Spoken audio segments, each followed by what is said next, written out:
Hello, I'm Bob Schwartz from the Harvard Graduate School of Education. I'm here with my colleague Amy Loyd, Executive Director of the Pathways to Prosperity Network, to do a presentation on what we call Pathways 101, which is an introduction both to the report that kicked off the network and then to the work of the network itself. We're going to divide our presentation in two. I'll do the background, context, report-related part of the presentation, and then Amy will take over and describe the work of the network. In 2011, with two colleagues at the Harvard Graduate School of Education, economist Ron Ferguson, journalist Bill Simons, we released this report called Pathways to Prosperity, Meeting the Challenge of Preparing Young Americans for the 21st Century. Basically, without going through all the report basically brought together three different types of data, and I'm going to just give you a quick introduction to the key data points in the report. The first place we began was actually looking at educational attainment. Although this slide talks about the education level of the entire U.S. workforce, ages 25 to 64, if you zero in on the 25 to 34-year-olds, the numbers are a little bit better, but not that much. Basically, the way to read this slide is if you start with the bachelor's degree holders at 20% and then add the 11% of folks who have a degree beyond the bachelor's degree, that gets you to 31% of the workforce. If you add in the 9% of folks who have an associate degree, that brings you to 40%. Even if you add in the additional 5% of folks who have a one-year post-secondary certificate that has value in the labor market, that gets you up to 45%, which raises a big question for us, which is what is our strategy as a country for the other half of folks who arrive at age 25 or so without any kind of a post-secondary credential. You'll notice there's another big set of people, 22% here, who have some college but no degree. Interestingly, in international terms, I think the U.S. is the only country that has such a category. And I think what we're now coming to realize is that although obviously there are some kinds of benefits that young people get from having some college, the reality in today's labor market is that by and large you're no better off with some college than you are with a high school diploma only. And in fact, if you've taken out student loans, you are worse off. That is, you have debt, but without the kind of added advantage that a post-secondary certificate or degree gives you. Stepping back a bit, if we look at the U.S. Educational system in comparative terms and ask, kind of what's been going on over the last 4 or 5 decades, especially when we look at our counterparts in the developed world, the members of the Organization for Economic Cooperation and Development, what you can see is over a 4-decade period, beginning in the 1960s, the U.S. relative position kept slipping and slipping and slipping. In the 1960s, the U.S. led the world in the proportion of its young people who had at least a high school degree or its equivalent.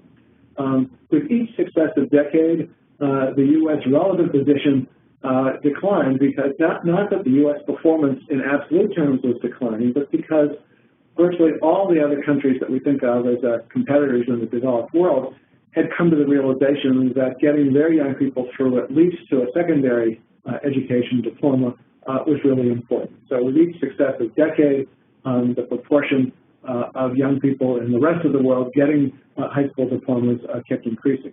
If you get to the 1990s, what you see is that South Korea, in particular, being the most dramatic case of a country that in the 1960s was 27th in the developed world, 4 decades later is now first in the world in the proportion of its young people. The U.S. basically standing still fell in relative terms from being the leader in the pack to really falling into the middle of the pack, dropping down to 13th. But in fact, even though, as you'll see in the next couple of slides, even though the U.S. high school graduation rates have been creeping up, and this is good news, our relative position to others has continued to decline.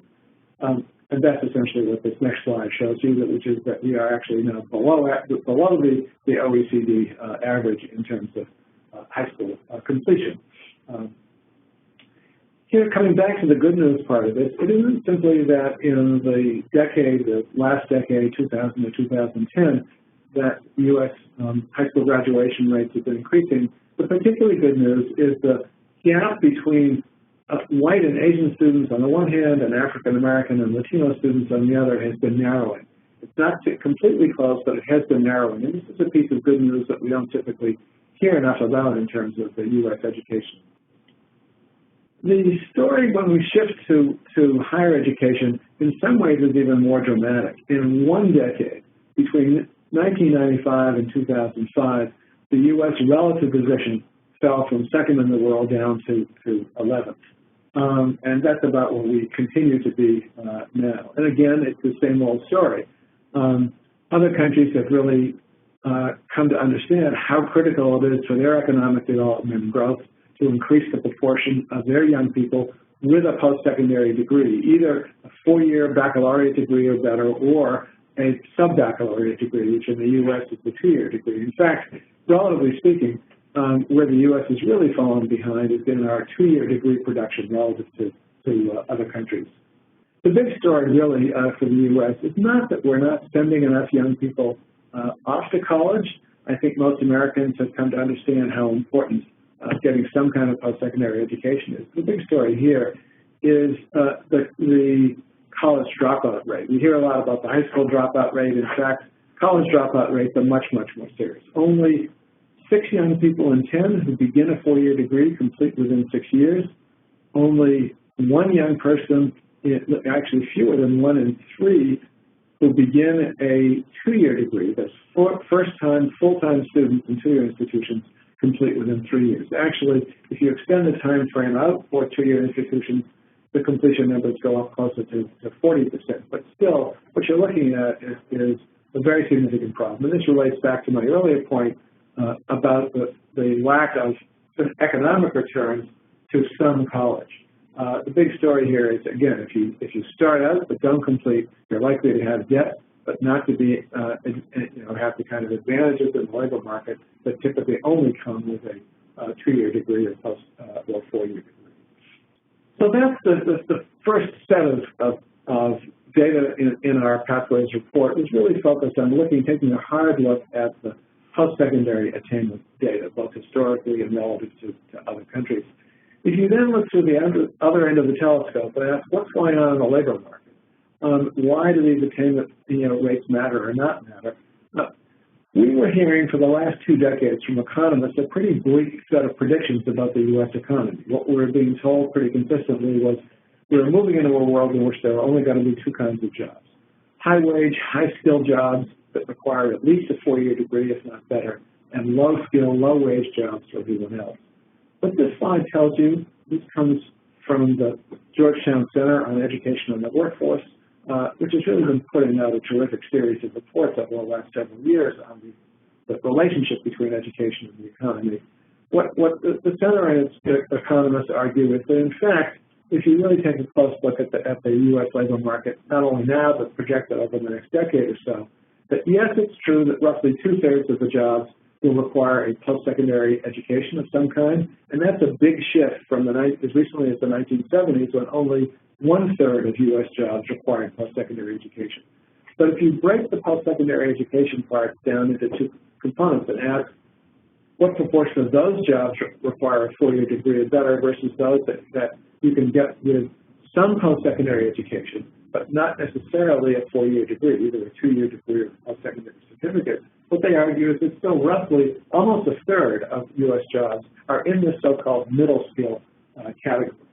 Now, what are some examples of these kinds of middle skill jobs that we talked about? Well, here on this next slide, you can see whether you're looking at computers or IT or engineering or healthcare or life or physical sciences, you can see examples of jobs, significant numbers of openings, strong median annual pay, wages that can move you into the middle class. If you look at the next slide, what you'll see and to me this is one of the most important points here, which is that while it remains generally true that the more education you get, the better off you are. We've all seen these slides showing over a lifetime the differentials between those with high school diploma only, those with 2-year degree, those with a 4-year degree, those with a graduate degree. The big story here, though, is that we are now saying it's no longer simply a question of how much education did you get, but what are the skills you come up with, and how well do those skills match the requirements of your regional labor market. And what you see here is significant overlaps. Roughly 43% of young workers with licenses and certificates out-earning those with a 2-year degree. And most importantly, and here I think this is actually an underestimate, roughly 1 in 3 young workers with a 2-year degree out-earning the average person with a 4-year degree. And in a minute, you'll begin to see why that is. We now have the ability to connect education records with wage records. What this means is this gives us the ability to actually track young people by college major into the labor market and see how they're doing, not simply 1 year later, but 5 years later, 10 years later.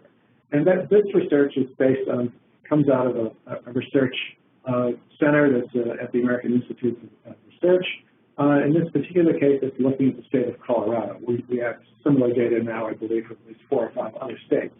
The important thing is, so you look at the bottom of this slide, what you'll see is this compares the wages of those with a 2-year technical degree, an associate of applied science, with those with a 4-year degree. And you can see not only that actually at the 1 year out, that is the strong blue line at the top, you can see the differential in wages. But what's really important is that even 10 years out, the bottom line, you can see that all of that wage gap is closed. Those with 2-year technical degrees are actually continuing to slightly out-earn those with 4-year degrees. Obviously, what really matters is how the particular 2-year degree you have matches with the needs of the regional labor market in which you're living. We hear a lot about STEM these days, and I think we hear about science, technology, engineering, and mathematics. And when most people hear about STEM jobs, you kind of automatically think, oh, these require at least a 4-year degree. These are jobs for engineers and scientists. A report a couple of years ago from the Brookings Institution actually presented data that made the point that, in fact, roughly half of the jobs that are so-called in the so-called STEM field are typically technician-level jobs, jobs that don't necessarily require a 4-year degree. These are jobs that pay well. This is a large kind of growth part of the U.S. economy. And again, as some of the examples in the previous slide for showing the kinds of middle-skill jobs in the several technical fields, you can see these really are good jobs paying good wages, typically starting around $50,000. I want to now move to talk a bit about something that we don't hear enough about in our view, and that is the kind of the challenge of getting young people access to work and work experience while they're still in their teenage years. Typically, if I give a talk to a group around the country, I will ask people in the audience, how many people at ages 16 or 17 had either a part-time job after school or a summer job? And if you're in an audience with people who are 40 years or older, virtually every hand goes up.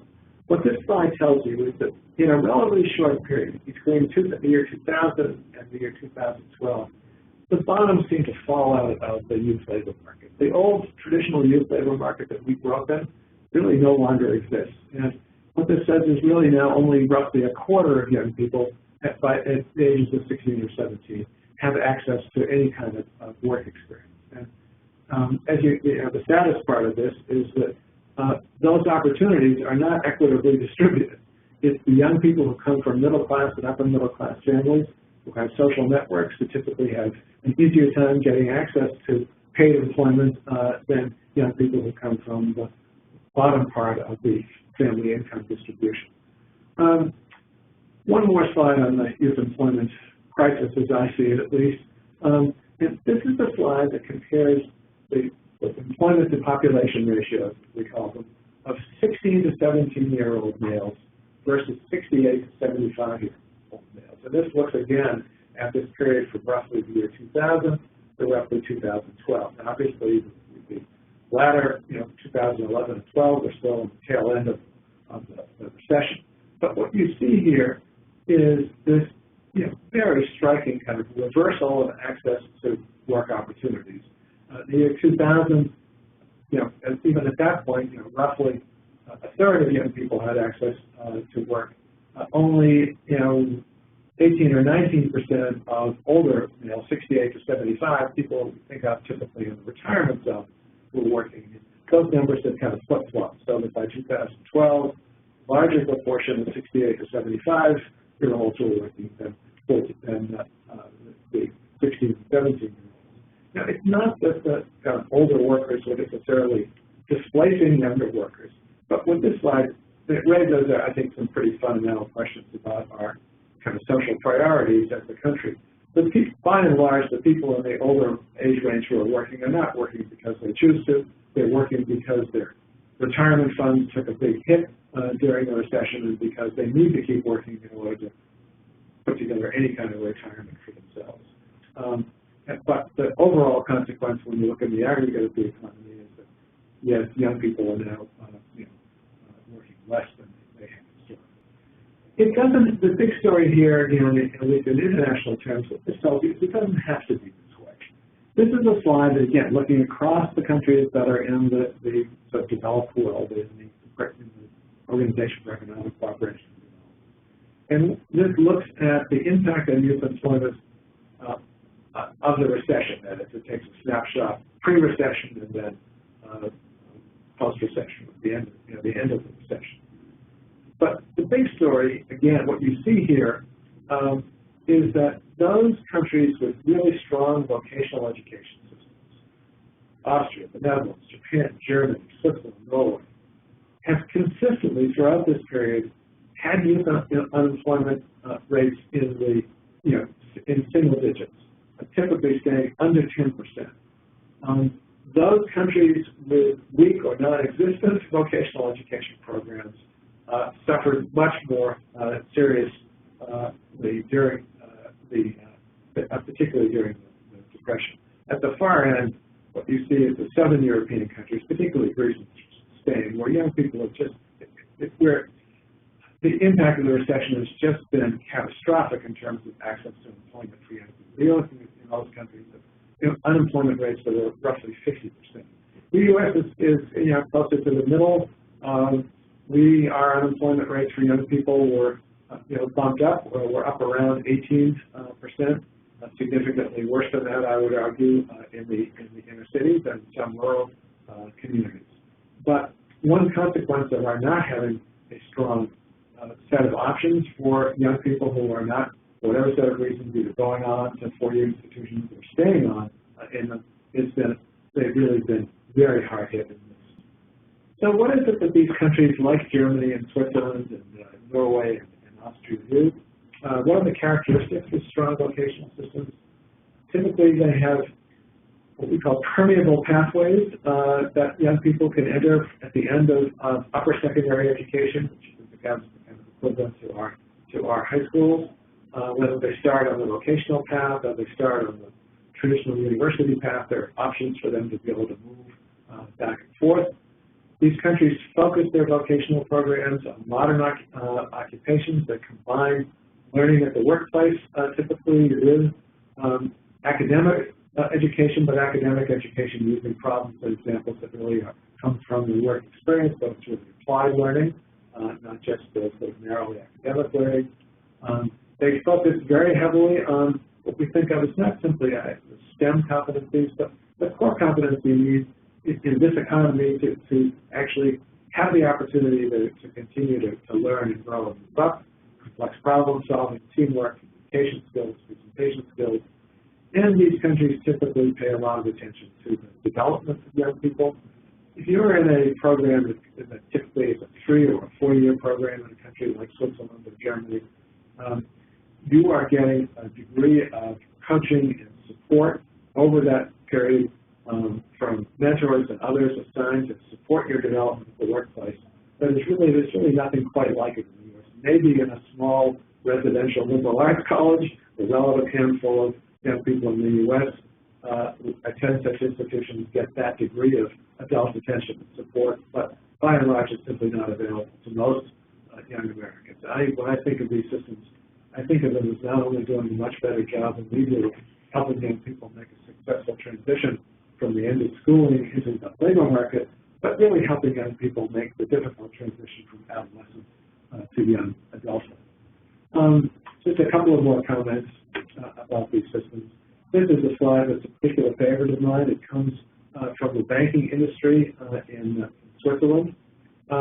Without going through the details, the way of illustrating this through this kind of web of pathways, what it means to have a permeable system. You can move directly out of high school into an apprenticeship where you're splitting your time, in this case in the banking industry, between continuing to take academic courses in a vocational college. You're doing typically 3 days a week apprenticing in a bank, and you're also getting some experience in something called the Center for Young Professionals, which is what they call their apprentices, where you're learning the basics of the industry. After that, there are various ways you can go on to continue your education. You can ultimately go to a University of Applied Sciences, again, where this applied learning practice continues on all the way up to a master's degree. You can transfer back to the more traditional research-oriented university. You can continue to get professional education through certificate programs. The phrase you hear over and over again from a country like Switzerland is they built the system deliberately with no dead ends for young people. This is the kind of system that I think we ought to aspire to. Obviously, we can't simply adapt a system from another country and transplant it into the U.S., but the underlying principle of building systems that both give people a strong combination of academic and technical skills, strong underlying sort of transferable generic learning and problem-solving skills, and put them in systems that really are permeable so that young people can continue to grow and learn. As they develop, as they change directions, it's easy to support them in addition. Let me now turn to Amy Loyd to tell you about the Pathways to Prosperity network that flowed out of the Pathways report. Thanks so much, Bob. As Bob mentioned, the Pathways to Prosperity report is really what spurred our network into creation. States responded to Harvard in ways that we did not anticipate, seeking help and technical assistance and thinking more strategically about how they're aligning their education systems with their workforce systems and their economic development systems. And so through interest, as evidenced by states and increasingly now regions and cities, we created this network in partnership with the Harvard Graduate School of Education, with Jobs for the Future as the lead technical assistance provider, helping states and regions and cities think about policy, practice, funding, implementation around college and career pathways and the connections between education and workforce, but not as a new add-on initiative, but rather as a strategic realignment of existing goals, improvements on what may be in practice currently, and helping to create learning networks across the country. Our goal for Pathways to Prosperity is to serve all young people in high-quality college and career pathways. We see pathways as a strategy not just for some or not just for one or two programs in one or two places, but rather as a strategic redesign of how we structure our education system to better serve the needs of young people, as was highlighted in the 2011 report. So our vision is that all young people could complete high school with at least 12 college credits under their belt and some real-world work-based learning experience gained while in high school that empower them to really, truly demonstrate college and career readiness through engaging in college-level coursework and career-based hands-on learning. So after graduating high school, we want all young people to earn a post-secondary credential with value in the regional and state and global labor markets. We know that a high school diploma is no longer sufficient, and everybody needs some form of post-secondary education to successfully then go on to launch a career, and ideally what is a high-demand, high-growth, high-wage occupation that allows for further learning both in formal education settings and through career growth within that industry sector or translating to another industry sector. So we don't see this as a bridge from one destination to another, but rather as, as Bob showed through the slide previously, a system of no dead ends where young people have multiple opportunities to continue to grow. The first thing we do when we work with states and regions to think about pathways is we look at the data. We look at both real-time and traditional labor market information to determine which industry sectors are most in demand currently and which are projected to be in demand looking out 3, 5, 10 years. So the first three, IT, health careers, and advanced manufacturing, are the most prevalent across the country that we've seen. However, there are many other industry sectors, region by region and state by state, that come up as key areas of focus. As we work with states and regions to think about what takes place within a broad sector, what are the specific occupations, we're really mindful to ensure that there are stepping stones to further growth opportunities within each of these sectors as we're building out pathways. In order to put high-quality college and career pathways into practice, we have this framework of 5 key implementation levers, the foundational lever being rigorous academic and career grades 9 through 14 pathways. When we say grades 9 through 14, we know that this work needs to begin earlier, that young people need ongoing exposure and information to careers as early as elementary school, but certainly in middle grades, and that we want to build pathways that allow students transfer options into 4-year colleges and advanced degrees should they choose to pursue them.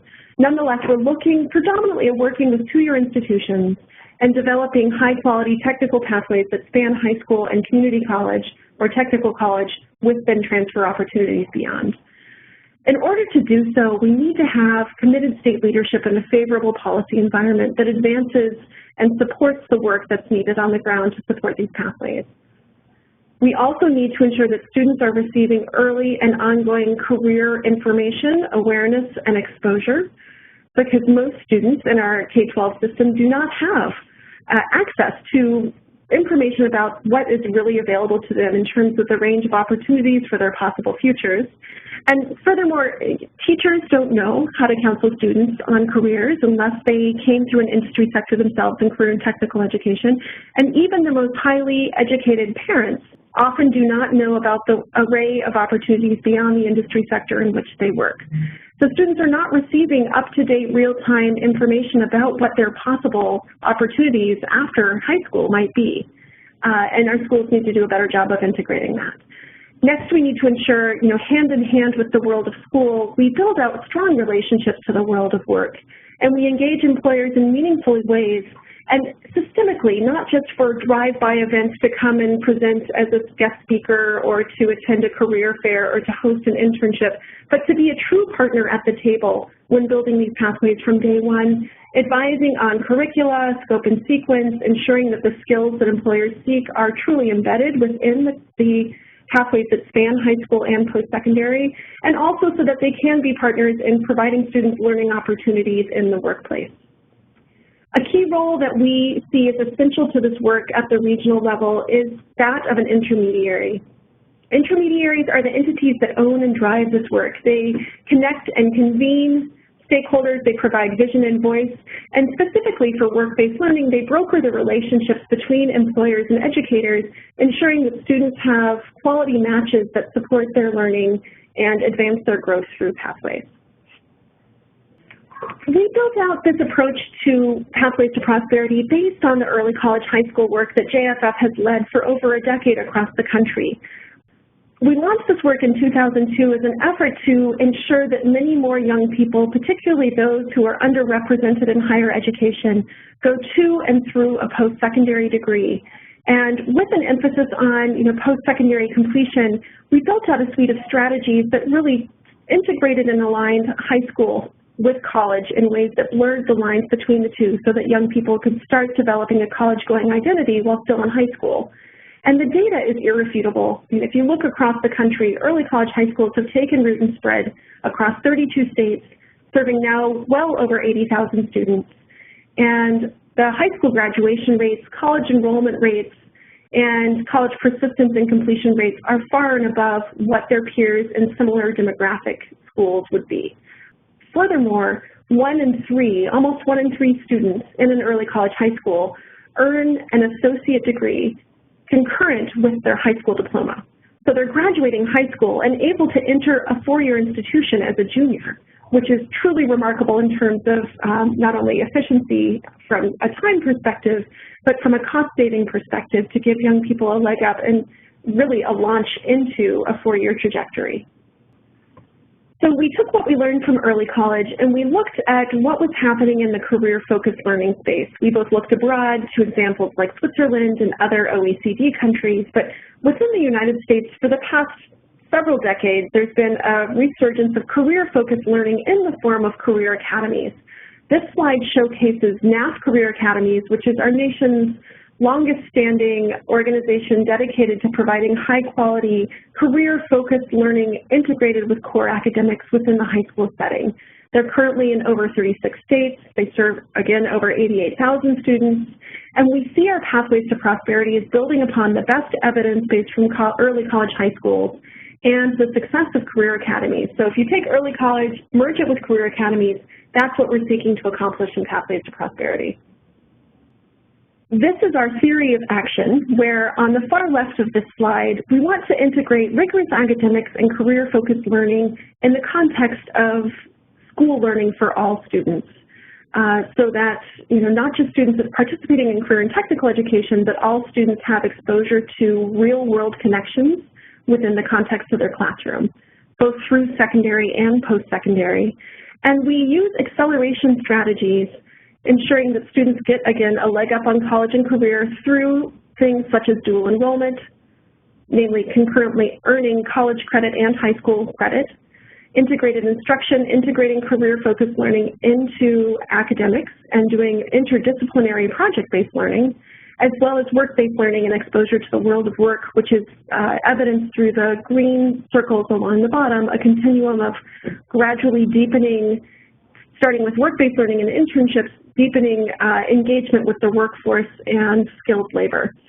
The outcomes we hope to accomplish through this work is building systems of sustainable college and career pathways that increase the talent pipeline of young professionals, ensuring that employers have a skills gap that's closing and that state and regional economies are thriving and growing.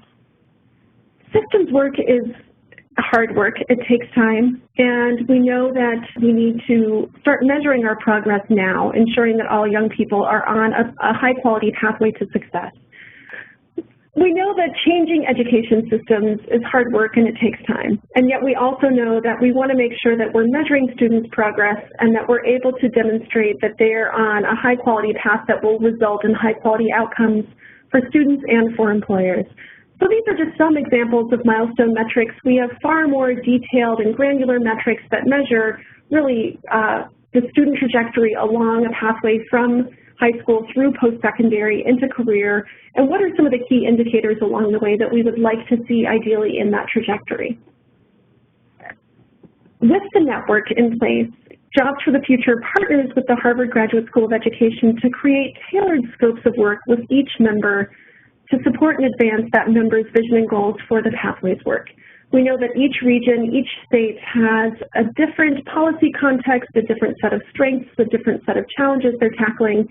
And so we have some broad supports that we're able to then customize member by member to ensure that you're receiving the technical assistance, the coaching, the guidance, the tool creation, the policy advising, the communication support that you may need to ensure that this work is done well in your locale. And we recognize that we are not alone on this Pathways to Prosperity journey. When we launched the network in 2012, there were a handful of other organizations working in the college and career pathway space, but in the past 4 years, there's been an increasing focus and attention in this space from different funding sources, both national and local, from different research entities, from the private sector, from the public sector. And so this is just an example of some of our partners in this college and career pathway space, certainly not representative of all of them. We know that there are many others contributing to this work, but we are proud to be at the forefront of leading this national career pathways movement. So just to give an overview of our network growth and timeline, as Bob mentioned previously, Harvard released the Pathways Report in 2011.